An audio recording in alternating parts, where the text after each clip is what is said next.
Hey everyone, it's Corey of Blue Falcon Board Gaming. I'm a United States Marine Corps veteran who started the Blue Falcon Board Gaming Group in the Ohio, Kentucky, West Virginia tri-state area with the hopes of promoting positive mental health through board gaming, as well as to make board games more accessible to the community by hosting and co-hosting free events. Today I've got Keith with me from BuddyPal Games. Keith, welcome. Thank you. So Would who's you like me Keith to outside of board introduce?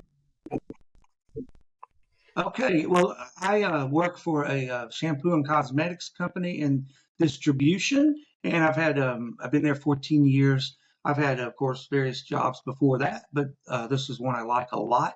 Outside of board gaming, too, I like playing disc golf and things like pinball, which still technically is games, but my wife and I like to travel some in the continental U.S. when we can to go see our our children and see my family out of the Tennessee area. And I like to read a lot and just kind of stay very active with walking a lot. And as I get older, I'm focus on exercising a lot and diet and things like that. Other than that, pretty simple. So I've noticed a lot of board gamers. It seems like they're into disc golf as well. Have you came across that with like just picking up regular disc golf groups or anything, just random, and like you end up finding out that they're also board gamers? Somewhat. I will say somewhat. I'm not exactly sure why, other than that it's a game too. But I think it finds its way perfectly into exercise, which we all need, and it's not very stressful. You're outdoors, all those things. But I do find that some of the people I talk to, it does cross over like that. They like some of the modern games or games in general, and so that is a truth. But then there's others that do the disc golf and aren't into games much. So I'm not sure how the tie exactly happens, but that's true what you said. Yeah, me and Josh, he's over at Meeple House Games. Whenever we went to Geekway to the West this year in St. Louis, we got to play with Jamie Stegmeyer from Stonemeyer Games, and there was a Oh, group yeah. about 15, 16 of us that all went disc golf together on the I think it was the Sunday, the last day of the convention. So I've just noticed a lot of crossover with that, and then also it seems like there's a lot of crossover with teachers and IT. Okay. I didn't know that. That sounds like a great time in St. Louis, and you've told me and others have said to go to that show. But I didn't know about the other crossover that you said. Teachers, you said teachers in general. Yeah, it seems like a Oh, lot of board gamers that I just run into and meet at conventions and everything. There seems to be a higher percentage of like teachers and then people that work in IT. So it's just something okay. I've picked up on. I'll be darned. Yeah. So how do you assess that? Why do you think that that's the case for disc golf? I think a lot of it. So I think with both teaching and IT, you've kind of got that puzzle of okay, how do we get this figured out? Just kind of like the whole puzzle. Let's get this progressed type thing. So I think it kind of scratches that same itch that they may get on why they were drawn to either teaching or IT. Just kind of that whole educational side of it, and also like figuring out the puzzle of hey, what's busted with the IT system or whatever. Like what's the best way to approach this problem. I sum that up by saying, how do I not hit this tree as I'm going across the water? Is that part of the problem? Trying to not hit the. That's what we're talking about, I guess. Not hitting the obstacles and finding it to the its home the least possible stroke. So that is a challenge and a problem. So how did you Yes. get into board gaming? Well, as many people can say, have played board games in some form all my life, and many people can say that, of course. But learned chess at a young age from my dad, and that always stuck with me. Still like that very, very much. Um, and then, the typical games everybody would mention from way back when, whether it be Clue and Monopoly, of course, the games are in there. But I always had a little draw towards finding what was different, something new, different, and unique in gaming. And I would say it wasn't maybe about till 10 years ago that I kind of looked into modern games, modern gaming, and the mechanics of what happens and the exciting things that can be done, art wise and mechanics wise, and just the feel of playing somewhere in that neighborhood. And um, I know, let's see, my wife and I played Eldritch Horror a lot. That was one of them we picked up, and there's so many things to it going on that it's very interesting. And that was one of them. We'd have it spread all over the table uh, for a month and a straight or whatever, doing different expansions and learning different things, and had a great time with that. But from there, I started learning more, reading more, and um, I like Star Realms a lot. I like Friday the solo game. I like Star Wars, the deck building game, very much now too, and there's several others I can mention, but it was the getting into it in general and seeing the plethora of ways games can be made, and I found along the way, of course, there's some that really strike me, my personal self, as what I like, or my problem solving and logic once, and then there's other ones that don't hit that as much. And I'm sure that's the case for what I'm producing as well, or designing.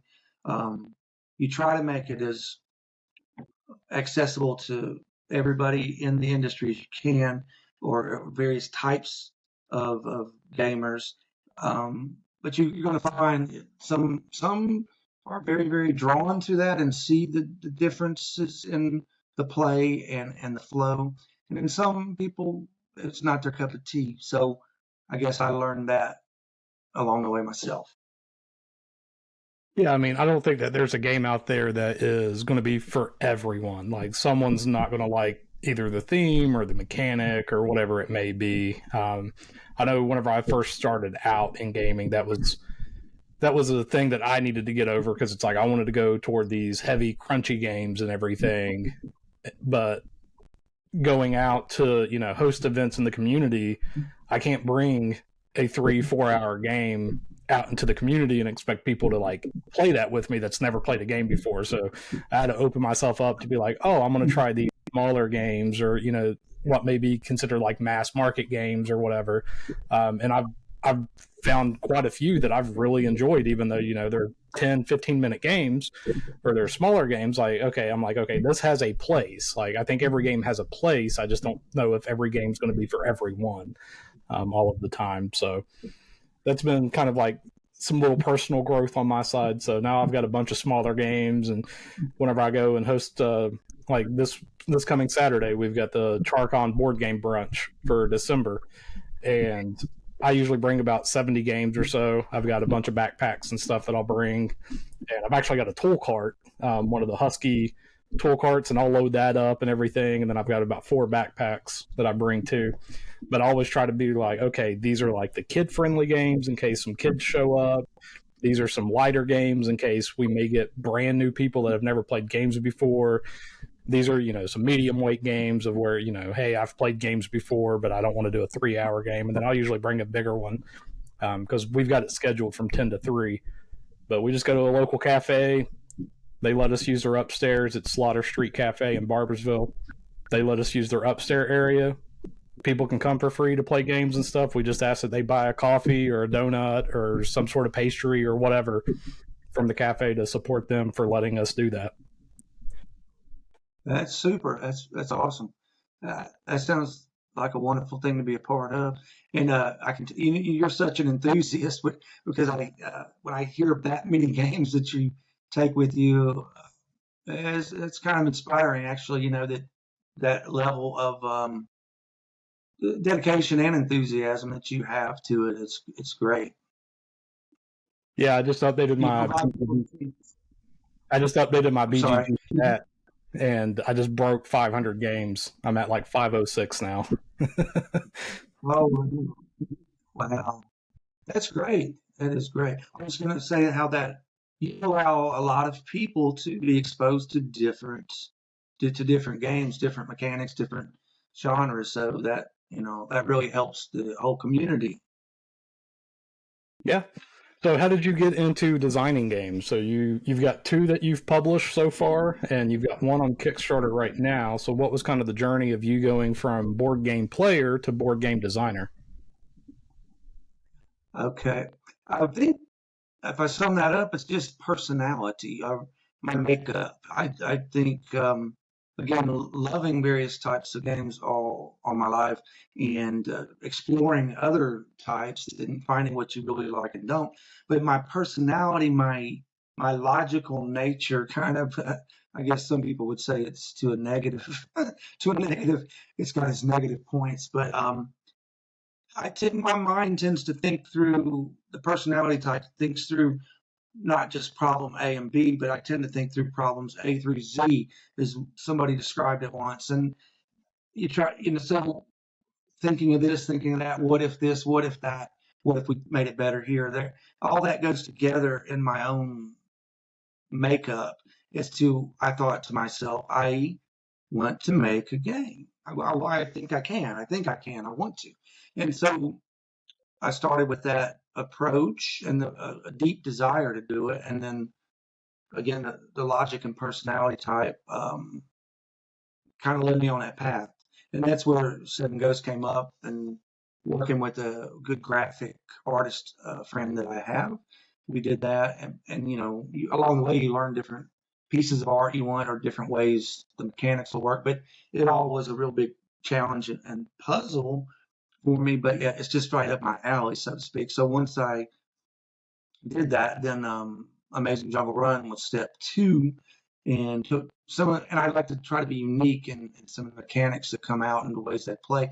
But Jungle Run was in a similar, the same approach or the same reasoning, and is why I did the first one. And it had some of the same mechanics, but we made it deeper and put a play mat with it as well, and had it, just deeper in general. But so that's where that went. So the drive had started. The drive inside myself had started, and we did that during the COVID, the first hints of all that, and so that was its own challenge too, of course. But thereafter, then the power advance idea came to my mind.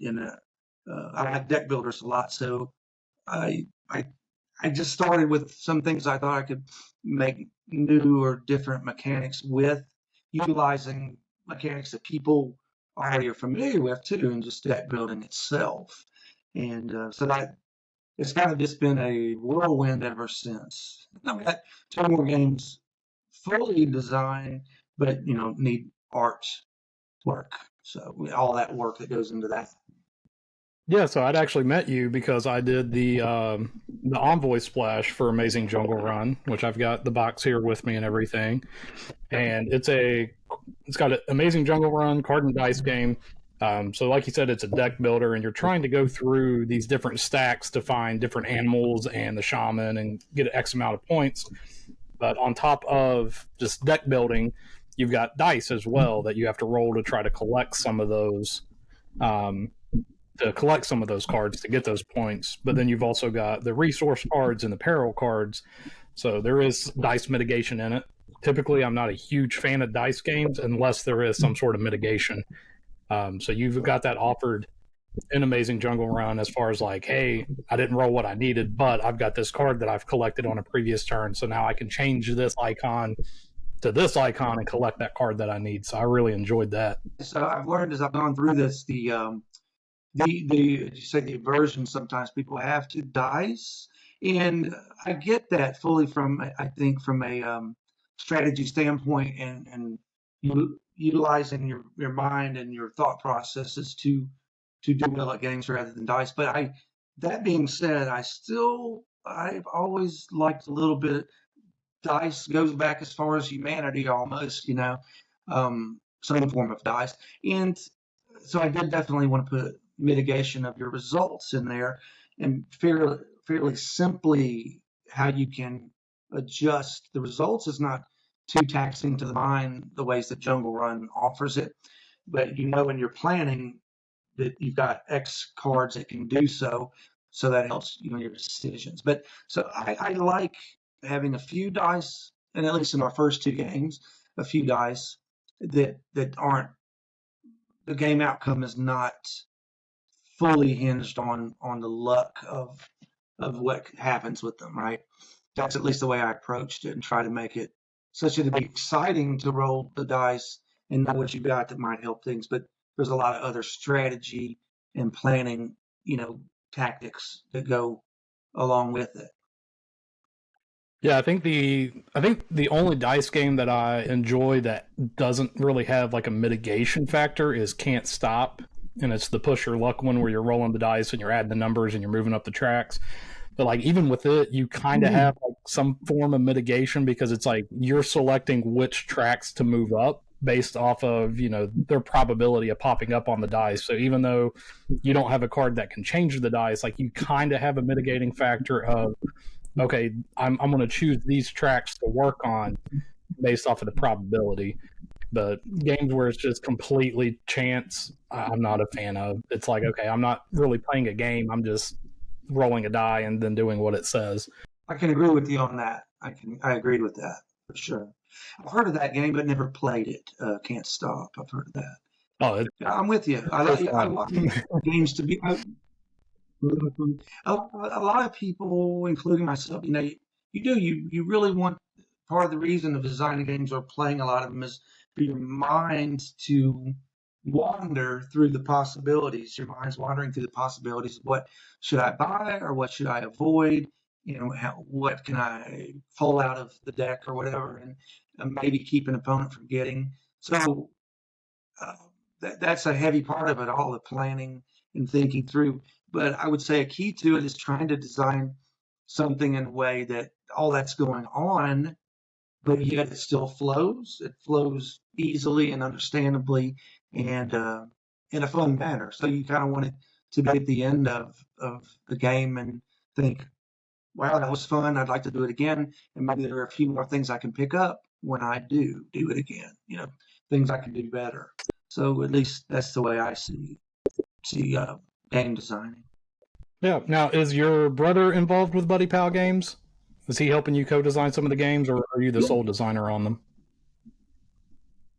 Well, that so far I've been the sole designer, um, but I have two brothers, and one of them he's quite entrepreneurial himself. He did some comic books back in the '90s, and he has got a new product out, a sort of a coin that has four results instead of two when you flip it.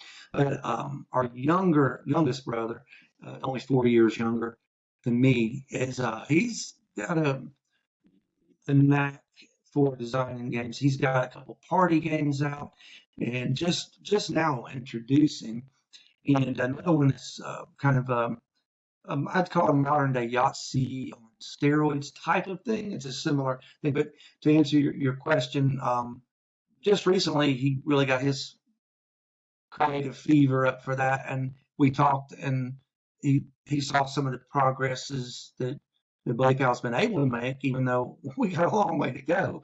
But we decided to team up in that endeavor, and yeah, he wants to put those games out with the BuddyPal name on it, of course, and that's wonderful by my way of thinking, to work with my brother.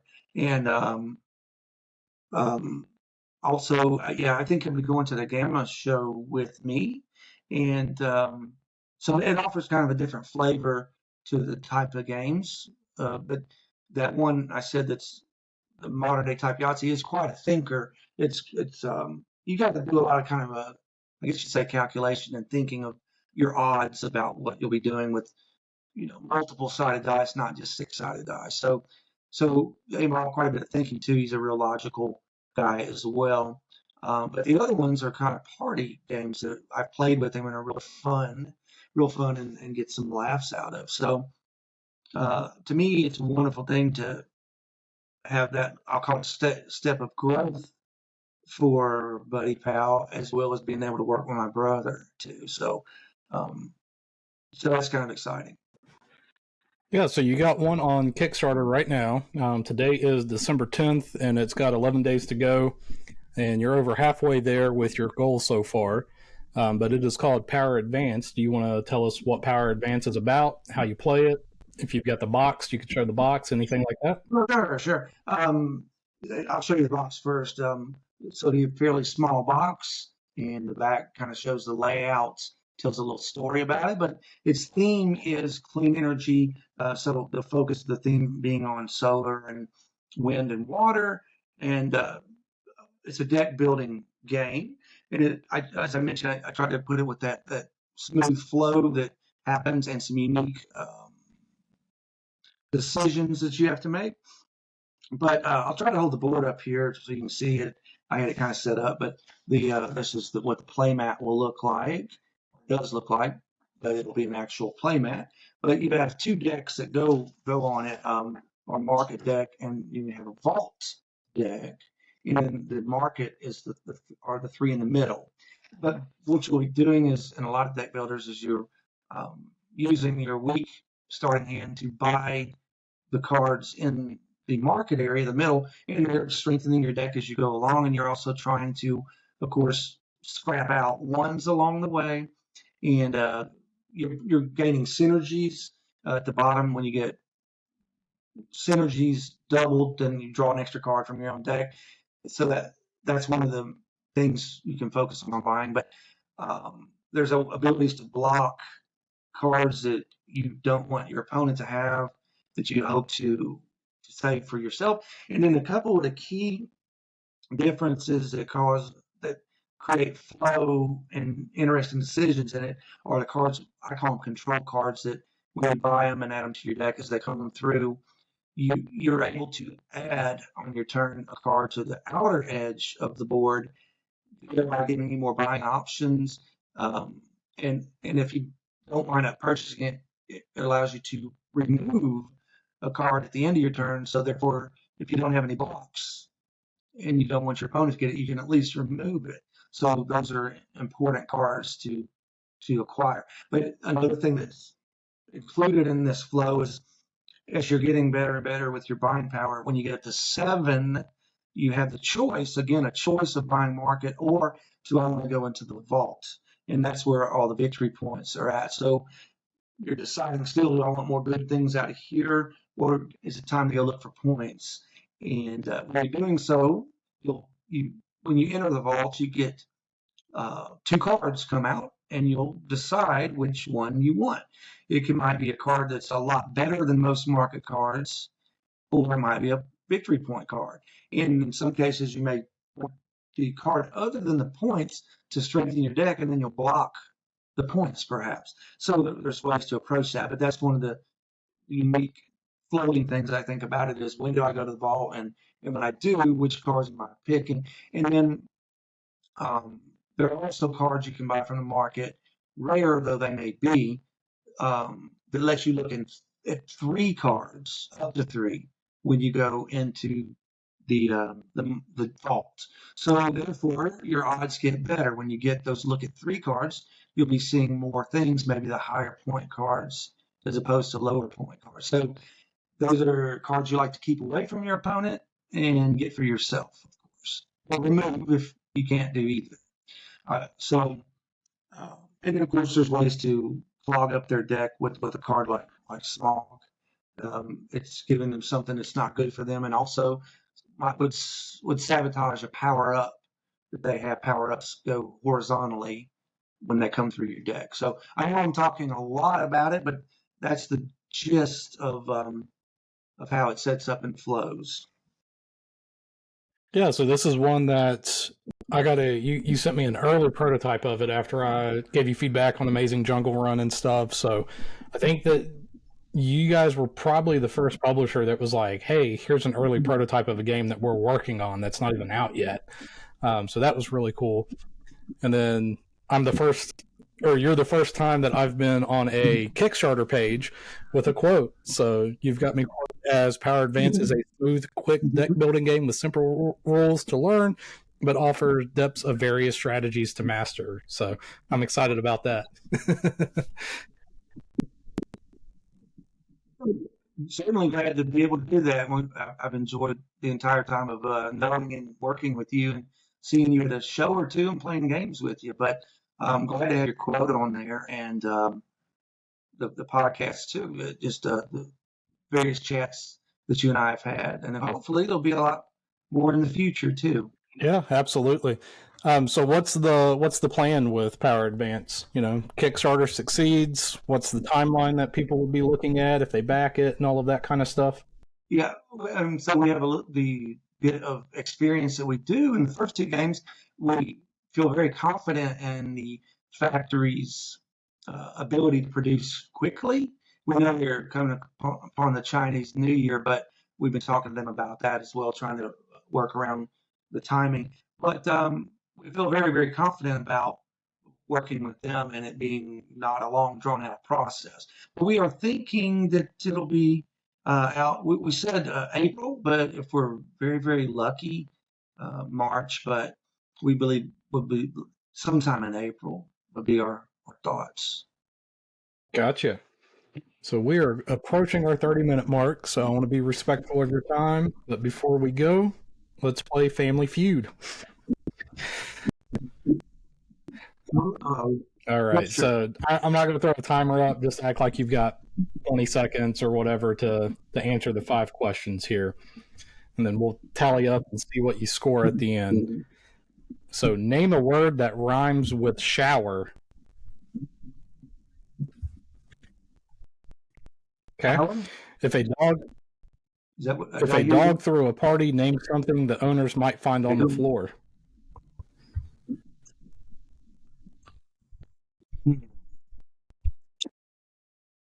Alcohol, doggy biscuits. Name something you bought and then suffered buyer's remorse.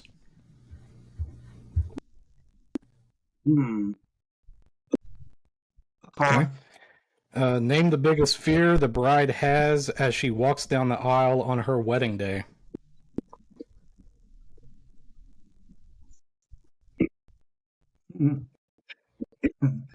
Making a mistake. What kind of mistake? There's a few on here that might fall under.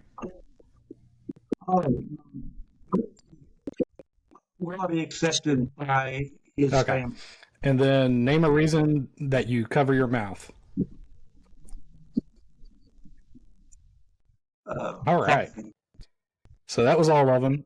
So let's go through here. So name a word that rhymes with shower. You had said power, which is number 1 answer for 52 points.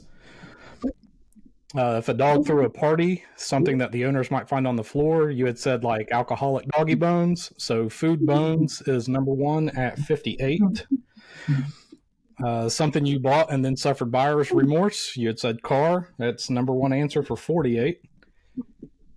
Biggest fear the bride has, you said make a mistake. There's a few on here that could fall under that. So, if she's marrying into the right family, we'll go with number 3 on that. And that's 14 points. Number 1 was trip or fall. Oh, and then a reason to cover your mouth, you said cough. You said sneeze, right? Cough. Okay. Well, cough, sneeze is cough, sneeze is number 1, and it's at 69 points. So you got 241 overall. So not too bad out of the 5. You got 4 questions as the number 1 answer. Well, you might have given me a little leeway in the way that I answered, but that's pretty good. So if people want to learn about BuddyPal, where can they go? Well, BuddyPalGames.com, or of course you could search the Power Advance Kickstarter for the new game. BuddyPalGames.com is the main, or our Facebook page as well, to maybe get some likes and things like that. We have a BuddyPal Games Facebook also. Right. Well, I'll have all of the links and stuff that I have in the description of the video and stuff like that too. But Keith, I appreciate your time, man. It's always a blast talking to you.